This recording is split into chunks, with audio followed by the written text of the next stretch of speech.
ఇప్పటికీ కూడా హిమాలయాల్లో అక్కడక్కడ ఉండి సాధన చేసుకుంటూ పబ్లిక్లోకి రారు, ఎవరితో మాట్లాడరు, ప్రవచనాలు ఇవ్వరు, వాళ్ళ సాధనాలు చేసుకుంటూ ఉంటారు. వారి వల్ల సమాజానికి ఎట్లాంటి ఉపయోగం జరుగుతుంది? లోకా సమస్త సుఖినో భవంతు, సర్వే జనం సుఖినో భవంతు అన్న 2 కాన్సెప్ట్లే వాళ్ళకు. నా అదే ఫాలో చేయాలి, ఇంకోటి ఇది తప్పు అన్నావంటే వాడు గురువు కాదు. నువ్వు బ్రహ్మ నేను బ్రహ్మ అని అందరూ అంటూ గడిచిపోయిన దాని గురించి ఆలోచిస్తూ ఉన్న వర్తమానాన్ని పాస్ చేసుకుంటాను. కథలన్నీ గుర్తుపెట్టుకోవాల్సిన పని లేదు. Where I did mistake, never I will do in future.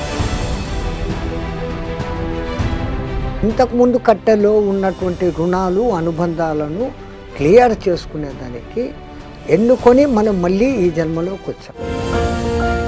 Soul talk show ఈ ఆదివారం మధ్యాహ్నం 2 గంటలకు మీ PMCలో.